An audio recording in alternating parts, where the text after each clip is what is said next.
사도신경 고백함으로 새벽 기도회를 시작하겠습니다.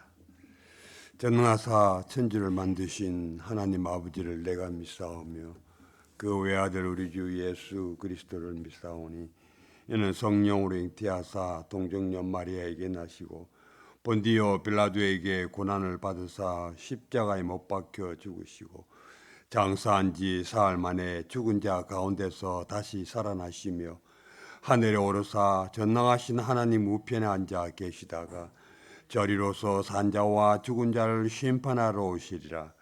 성령을 믿사오며 거룩한 공회와 성도가 서로 교통하는 것과 죄를 사하여 주시는 것과 몸이 다시 사는 것과 영원히 사는 것을 믿사옵나이다. 아멘. 아멘. 오늘은 찬송가 복음송을 부르도록 하겠습니다. 심령이 가난한 자는 말씀을 생각하시면서 우리가 찬양을 드리겠습니다.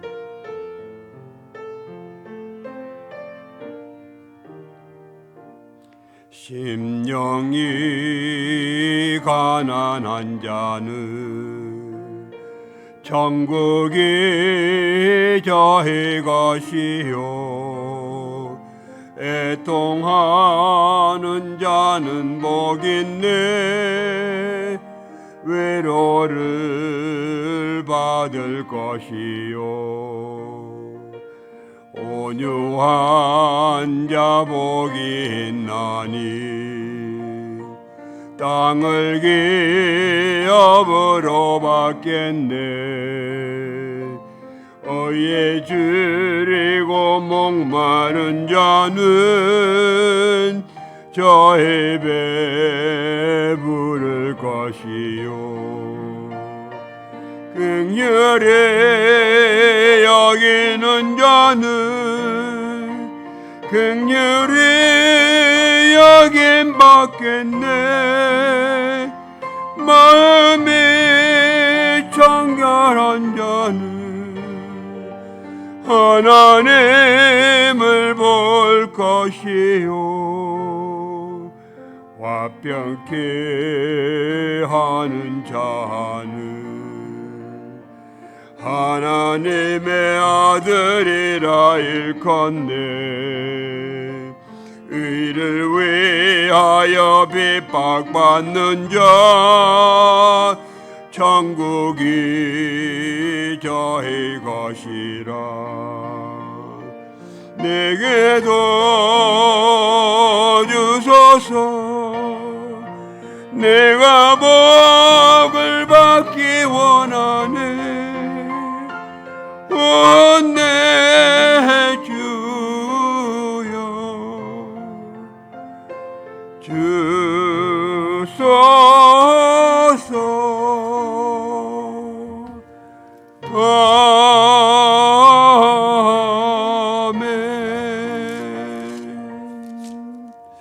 아멘. 우리 지금 새벽도 계속해서 팔복에 대해서 우리가 말씀을 묵상하고 있습니다. 여러분들 팔복이라는 것에 대해서 여러분들 개념을 정말 확실히 가지고 있어야 됩니다. 그래야지 믿음 생활하는 데 있어서 흔들림이 없어집니다.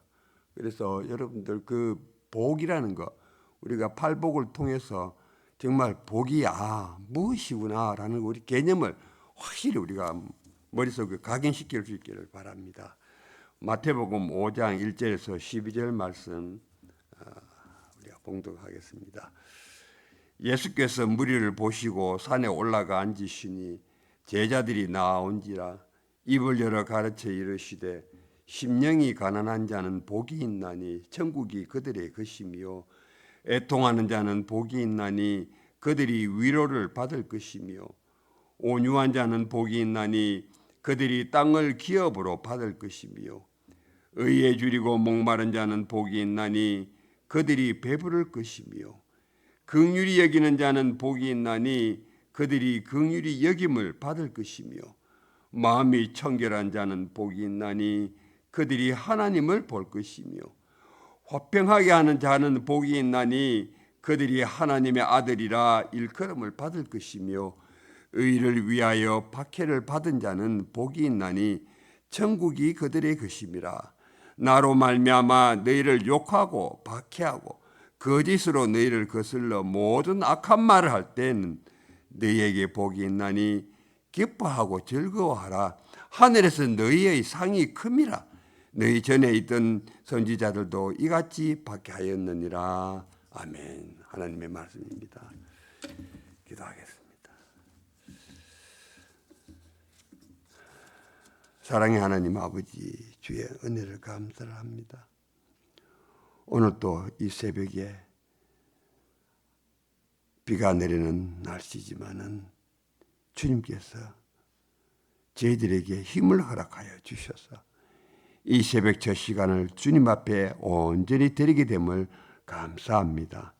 아버지 하나님, 온 세상은 아직도 잠속에 묻혀 있지만은 저희들 새벽을 깨우고 나와 주님을 대합니다. 아버지 하나님, 주님을 인하여서 저희들이 심령이 기쁨이 충만케 하여 주시옵시고 은혜가 충만케 하여 주셔서 저희들의 믿음의 삶에 부족함이 없도록 주님 인도하여 주시옵소서.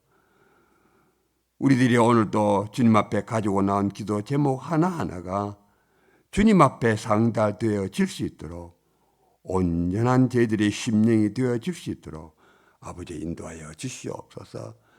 아버지 하나님, 부족한 종 주님께서 감춰 주시옵시고 아버지 하나님, 이 종을 통하여서 아버지 말씀이 선포될 때에 저희들이 심령이 뜨겁게 하여 주시옵시고 또 아버지 하나님, 주님 앞에 간절히 기도하옵기는 이 주님께서 맡겨주신 이 세교회가 아버지 무너지지 않고 주님 앞에 가는 날까지 온전한 주님의 교회 되어질 수 있도록 아버지 인도하여 주시옵소서. 예수 그리스도 이름으로 기도드리옵나이다. 아멘.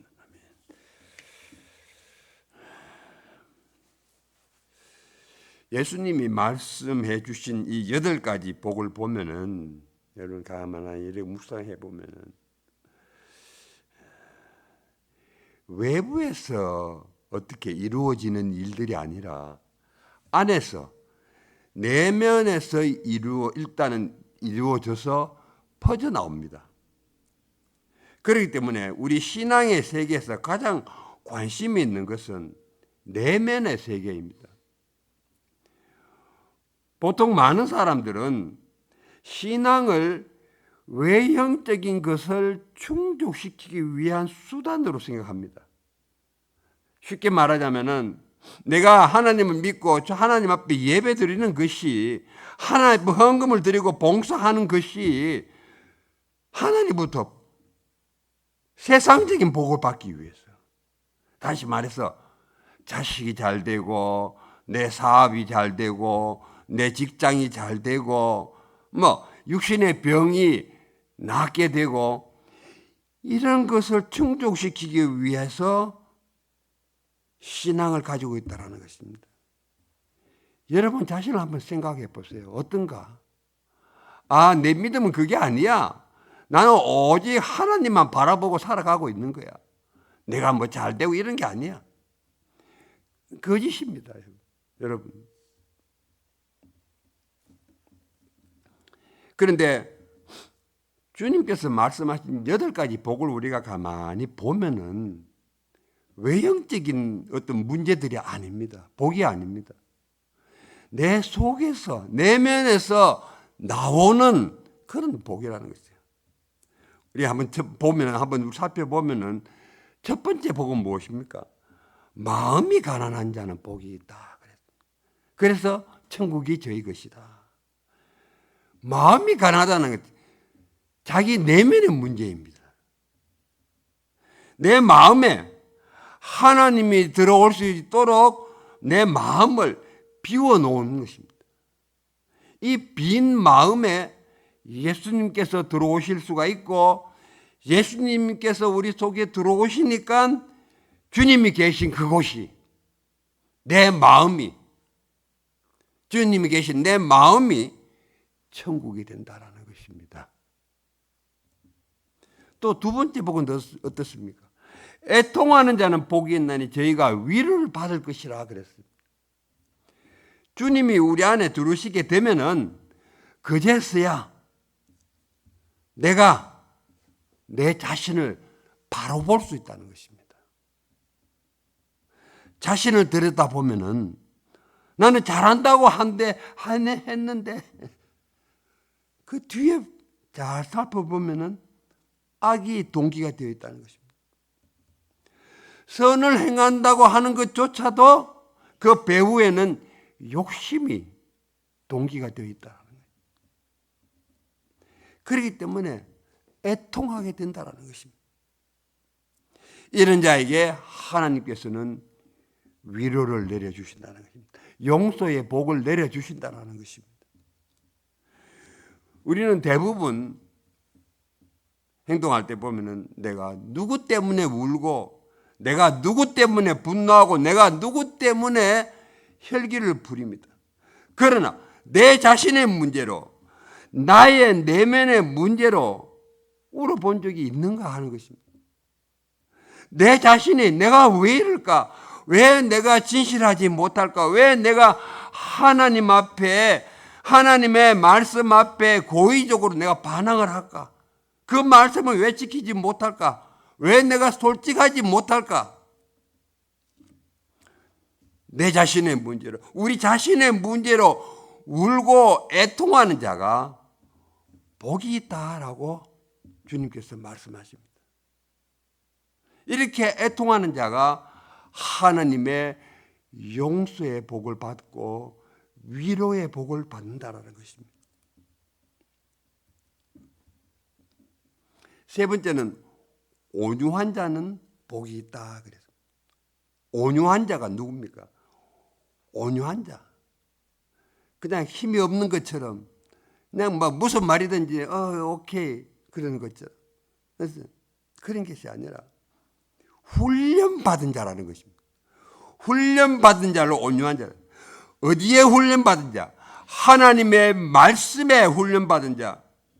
그래서 잘 길들여진 짐승처럼 또는 잘 훈련된 군사처럼 그렇게 되는 것입니다. 그런데요, 요즘 놀라운 것은 오늘날 우리가 바라볼 때에 우리 그리스도인이라고 하는 사람들이 보면은 훈련받기를 싫어해요. 훈련을 쌓지 않는다. 기도의 훈련, 말씀의 훈련, 헌금의 훈련, 이런 훈련을 받기 싫어하는 것입니다. 그러니 하나님께서 말씀에 하라고 하면 하지 않고 하나님이 하라고 하면 무조건 행하는 순종이 없습니다. 내가 따질 걸 다 따져보고 내 손실을 다 따져보고 그러고 나서 이거는 행하면 되겠다. 그건 믿음이 아닙니다.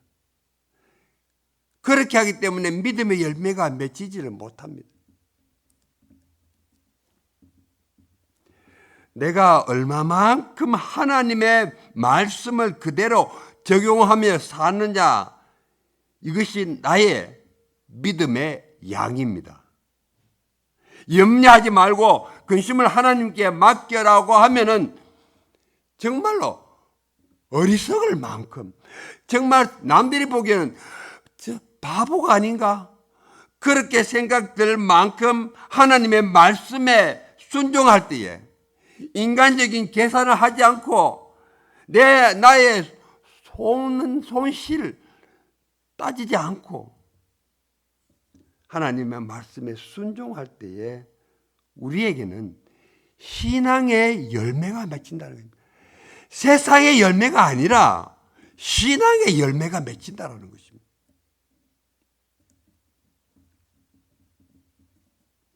온유한 자에게는 하나님은 땅을 기업으로 주십니다. 이 온유한 자는 당연히 네 번째 복으로 연결이 됩니다. 네 번째 뭡니까? 의에 줄이고 목마른 자. 의에 줄이고 목마른 자. 저희를 저희가 배부를 것입니다. 그랬습니다. 지금까지 내가 살아온 삶을 내가 뒤돌아보면은 정말 내 인생이 어떻습니까? 꾸불꾸불합니다. 꾸불꾸불해요. 의라는 것이 제가 말씀을 드렸죠. 새벽기도 때 지난주에도 말씀을 잠시 드렸습니다만, 의라는 것은 처음과 끝이 동일하다는 것입니다. 꾸불꾸불하지 않고 굵었다 가늘어졌다 하지 않고 그냥 그대로 가는 것입니다. 그것이 의라는 거예요. 이 의에 내가 줄이고 목말라 하고 의를 간절히 소원하고 바라는 그럴 때에 하나님께서는 배부르게 하신다. 우리가 하나님의 통제를 받고 하나님의 훈련을 받아 하나님의 올곧음을 본받아서 처음과 끝이 변함없이 바르게 우리가 올곧은 삶을 갈망하며 살아가야 할 것입니다. 그럴 때에 하나님께서는 배부름에 복을 주신다는 거예요. 여러분, 제가 조금 전에도 말씀드렸지만은 우리 인간적인 어떤 세상적인 생각을 접어야 됩니다. 내가 배부를 것이다. 그러면 내 배가 많이 먹어서 배가 좋은 것 많이 먹어서 이제 배가. 내가 그래서 의에 줄이고 목마르면은 내가 좋은 것 많이 먹어서 배가 부르. 그것이 아닙니다. 우리가 영적으로 바라봐야 합니다. 내 자신의 최대의 욕망이 하나님이 하시고 싶어하는 것을 하는 것이 될 때에 복이 있다라는 것입니다. 하나님에 대해서, 내 자신에 대해서, 이웃에 대해서 하나님이 원하시는 대로 살기를 갈망하는 그 마음, 그 심령이 복을 받는다라는 것입니다. 이렇게 되어서 그 다음에 5번째, 오늘 말씀으로 넘어갑니다. 긍휼히 여기는 자는 긍휼히 여김을 받을 것이요 라고 말씀하고 있습니다. 긍휼이 무엇입니까? 한자를 보면은 가엾이 여길 긍, 휼자도 가엾이 여길 휼. 이게 뭡니까? 결국은 가엾게 여기고 불쌍하게 여기는 것이 긍휼입니다. 이 긍휼에는 히브리 말로는 헤세드라는 말입니다. 헤세드인데 구약 성경에는 거의 150번 이상이 이 단어가 나옵니다. 우리말로 번역을 하면은 하나님의 인자하심 또는 하나님의 자비 이런 뜻으로 해석이 될 수가 있습니다. 하나님의 의가 하나님의 속성이듯이 하나님의 이 자비, 하나님의 긍휼도 바로 하나님의 속성입니다. 하나님의 안에서 우러나오는 인간에 대한 친절입니다. 예수 그리스도의 마음에서 뜨겁게 우러나오는 인간에 대한 친절을 긍휼이라고 말합니다. 결국은 하나님의 사랑, 하나님의 용서, 하나님 불쌍히 여기시는 것을 말하는 것입니다. 긍휼을 다른 말로 표현을 해보면은 그 사람 입장에서 보는 것입니다. 그 사람 입장에서 보는 것입니다. 그것이 긍휼이라는 뜻입니다. 하나님께서는 사람의 입장에서 보는 분이시기에 긍휼이 풍성하신 분이다라고 말합니다. 하나님은 우리 인간과 하나님을 동일시하십니다. 이것이 하나님의 긍휼입니다. 하나님께서는 예수 그리스도 안에서 사람의 몸을 입고 이 세상에 오셨습니다. 그래서 사람의 눈으로 보시고 사람의 느낌으로 사람을 대하시고 사람의 마음으로 우리 인간을 대하셨습니다. 그래서 하나님이 우리 인간의 형편을 알고 계시는 것은 하나님 자신의 인간의 생활 속으로 들어오셨기 때문에 모든 것을 다 알고 계시다는 거예요. 이것을 또 다른 말로 표현하면은 공감한다라는 것입니다. 여러분들 공감한다라는 것을 뜻을 아시죠? 그 사람과 같은 마음을 가진다라는 뜻입니다. 그 사람이 느끼는 것을 내가 느껴보는 것입니다. 그래서 사람의 가난함이라든지 사람의 비참함이라든지 사람이 병들고 고통받는 것이 사람의 죄악의 상태를 하나님께서 예수님께서 느껴보신다라는 것입니다. 그것이 긍휼이라는 것입니다.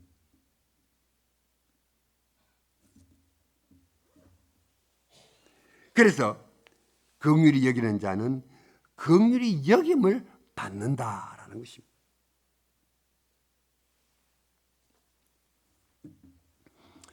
십자가는 죄를 미워하시는 하나님의 공의와 그럼에도 불구하고 죄인을 사랑하시고 불쌍히 여기시는 하나님의 긍휼, 공의와 긍휼이 나타나는 것이 십자가입니다. 하나님이 우리 입장에 서셔서 우리의 처지를 아시고 우리의 허물을 용납하시고 예수 그리스도가 우리의 죄를 대신해서 죽음으로 우리를 죄 가운데서 건져주셨습니다. 우리 인간의 입장에서 서 보신 하나님, 그 하나님이기에 그 사랑과 긍휼 때문에 우리가 허물이 많고 추하지만은 하나님의 자녀가 되고 하나님을 아버지라고 우리가 부를 수가 있는 것입니다. 그래서 이제 하나님의 긍휼을 받은 우리들은 하나님이 우리를 대신하신 것 같이 우리가 그러한 삶을 살아 나가야 하는 것입니다. 그것은 바로 내가 어떤 형편에서든지 상대방의 입장에 서 보는 것입니다. 나 자신을 그 사람과 동일시해 보는 것입니다. 그 사람의 느낌이나 감정을 공감해 보는 것입니다. 예수님은 한 번은 십자가 지시는 문제로 참 고민을 많이 하셨습니다. 그 기도도 하시는 것을 우리가 골고다 데서 기도하시는 것을 우리가 또 볼 수가 있습니다. 십자가의 문제로 마음에 깊이 생각하시려고 또 이제 마리아와 마르다의 집에 방문을 하십니다. 그런데 우리가 거기서 보면은 언니 마르다는 예수님의 마음은 생각지가 않습니다. 예수님의 마음을 아랑곳하지 않고 그냥 예수님을 대접하겠다는 생각만으로 분주하게 움직입니다. 이것도 만들고 저것도 만들고 예수님께 대접을 잘 해야지. 자기의 잘못된 친절로 예수님을 대하고 있는 거죠.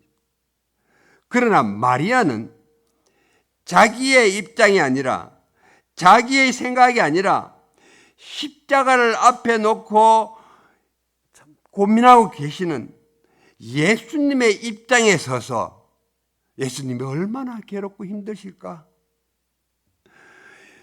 그래서 마리아는 예수님 곁에 와 가만히 앉아 있습니다. 그래서 마르다가 와서 예수님, 내 동생 마리아 나를 좀 도와주라고 좀 말씀해 주세요. 저렇게 아무것도 하지 않고 혼자서 제가 이렇게 참 바쁩니다. 그때 예수님께서 뭐라고 합니까? 마리아야, 마르다야. 마리아는 이 좋은 것을 선택했다. 그렇게 말씀하십니다.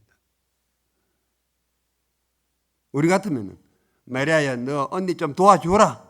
언니가 저리 바쁘게 하고 있는데 그래야 될 것 같은데 예수님께서는 마리아는 더 좋은 것을 선택했다. 그렇게 말씀하고 있습니다.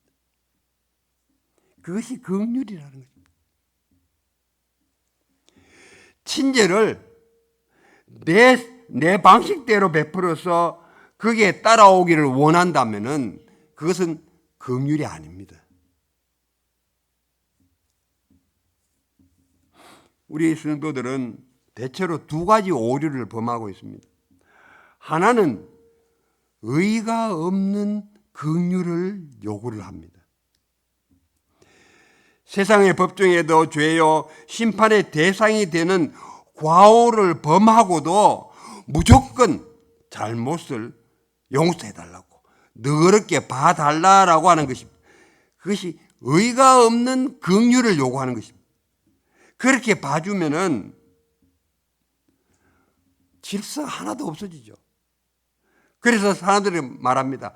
그렇게 봐주지 않으면은 저 교회는 사랑이 없어.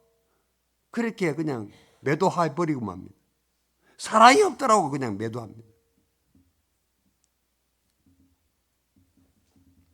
예수님께서는 말씀하십니다. 자기의 죄를 인정하지 않는 자에게는 긍휼을 베풀 필요가 없다. 자기의 죄를 고백하지 않는 자에게 긍휼을 베푸신 적이 없으십니다. 예수님께서는. 하나님께서는 이 세상 모든 사람들을 다 구원하시기 원하시지만은 자기의 과오와 잘못과 죄를 하나님 앞에 신하지 않는 자에게는 긍휼을 베푸시지 않는다라는 것입니다. 의가 없는 긍휼을 요구합니다.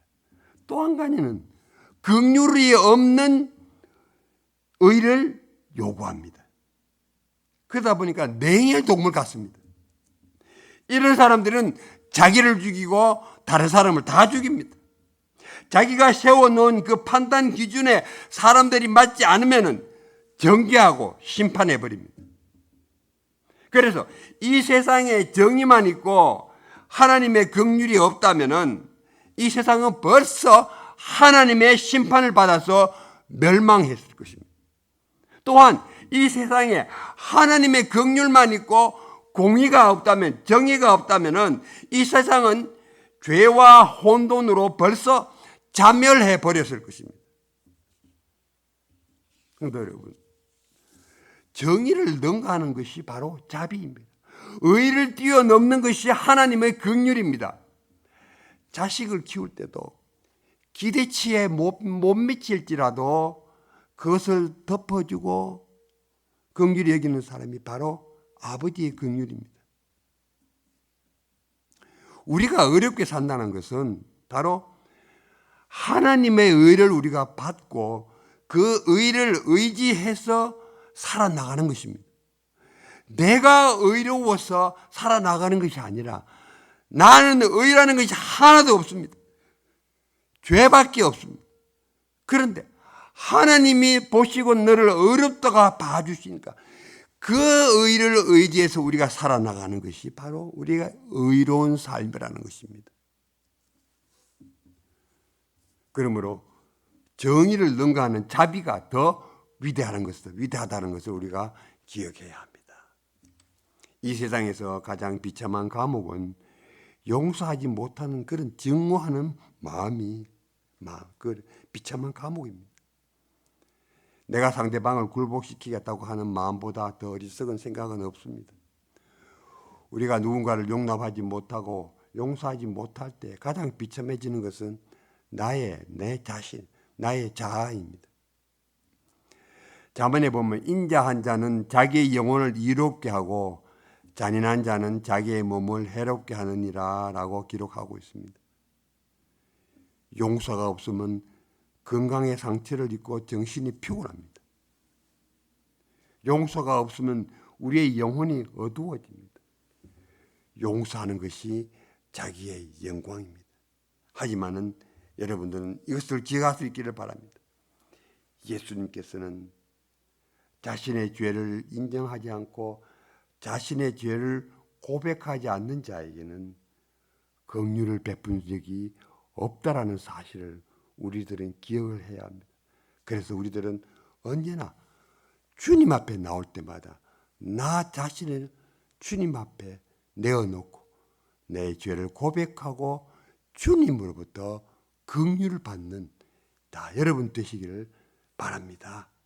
긍휼히 여기는 마음으로 우리 모두가 가질 수 있을 때에 우리들은 주님과 함께 동행하고 주님과 함께 긍휼의 삶을 살 줄로 믿습니다. 이러한 삶을 살아나가는 여러분이 되시기를 주의 이름으로 간절히 축복합니다. 기도하겠습니다. 오늘도 여러분들 말씀을 생각하시면서 첫째 복부터 마음이 가난 자 이 복부터 여러분들 생각하시면서 우리가 기도할 수 있기를 바랍니다. 하나님의 이 8가지 복 여러분들이 마음에 꼭 담아서 정말로 하나님 보시기에 하나님께서 인정하는 그러한 믿음의 삶을 살아나가는 우리 모두가 될 수 있기를 주님 앞에 간절히 기도하기를 바랍니다. 또 우리 교회를 위해서 특별히 여러분들 정말 시간을 내어서 기도할 수 있기를 바랍니다. 우리 교회가 참 어지러운 지금 상황에 있습니다.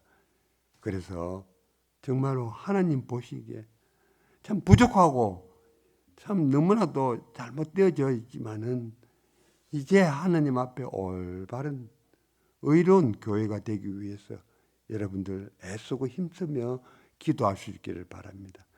또 우리 교회에 참 몸이 아프신 분들을 위해서 기도해 주시고 또 우리 이승희 목사님을 위해서도 기도해 주시기를 바랍니다. 참 그 마음이 정말로 하나님의 평화가 넘칠 수 있도록 여러분들 기도해 주시기를 바랍니다. 우리 자신을 위해서 우리 자녀들을 위해서도 기도해 주시기를 바랍니다. 우리 주님 가르쳐 주신 기도를 하고 예배를 마치고 기도할 수 있도록 하겠습니다. 하늘에 계신 우리 아버지여 이름이 거룩히 여김을 받으시오며 나라의 임하옵시며 뜻이 하늘에서 이루어진 것 같이 땅에서도 이루어지이다. 오늘날 우리에게 일용할 양식을 주옵시고 우리가 우리에게 죄 지은 자를 사하여 준 것 같이 우리의 죄를 사하여 주옵시고 우리들 시험에 들게 하지 마옵시며 다만 악에서 구하옵소서.